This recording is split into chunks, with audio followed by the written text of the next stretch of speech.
नमस्कार. देशाची राजधानी दिल्ली येथे अखिल भारतीय मराठी साहित्य संमेलन होते आहे आणि शतकाच्या उंबरठ्यावरती हे संमेलन आहे. त्यामुळे दिल्ली येथे होणारे 98वे मराठी साहित्य संमेलन हे समस्त मराठी साहित्यिकांसाठी, लेखकांसाठी, कवींसाठी, कार्यकर्त्यांसाठी अतिशय महत्त्वपूर्ण आहे.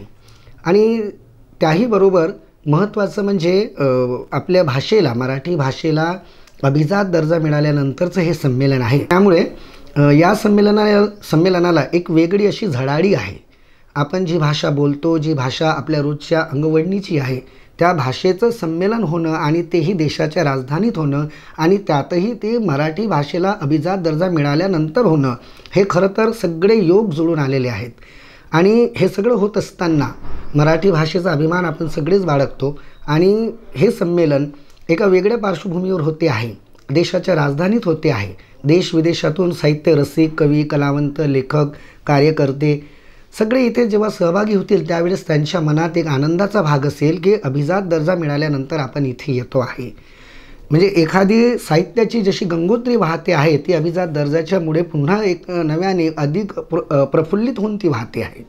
मराठी भाषेला अभिजात दर्जा मिळालेला आहे.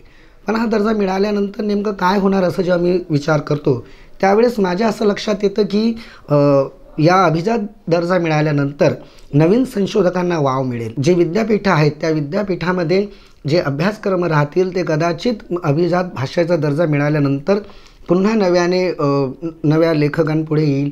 एवढंच नव्हे तर जी नवी पिढी आता अभ्यासाला जाईल तर आपल्या भाषेचा अभिमान काय आहे, 1500 वर्षापूर्वीची भाषा असणं फार महत्त्वाचं आहे. अभिजात भाषेला जर दर्जा मिळवायचा असेल तर, आणि ती एक स्वतंत्र अशी भाषा असली पाहिजे.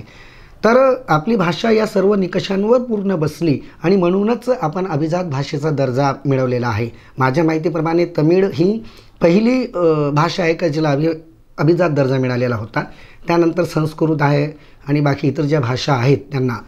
पण नाणेघाट, जुन्नर तालुके पुणे इथल्या नाणेघाटमध्ये मला वाटतं की शिलालेख सापडला आणि तो शिलालेख एक अतिशय महत्त्वाची भूमिका घेऊन अभिजात भाषा दर्जेच्या या सगळ्या प्रवृत्तीमध्ये होताच.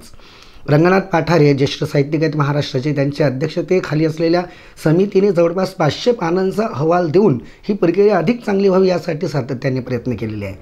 तर देशाच्या राजधानीमध्ये होणाऱ्या या संमेलनाला खूप शुभेच्छा की असं संमेलन होते आहे आणि शतकाच्या उंबरठ्यावर हे संमेलन आहे. तर या संमेलनाला आपण सगळे रसिकांकडून शुभेच्छा देऊयात आणि भाषेचा जागर, शब्दांचा जागर, अर्थांचा जागर पुन्हा प्रफुल्लित व्हावं अशी एक आपण अपेक्षा करू.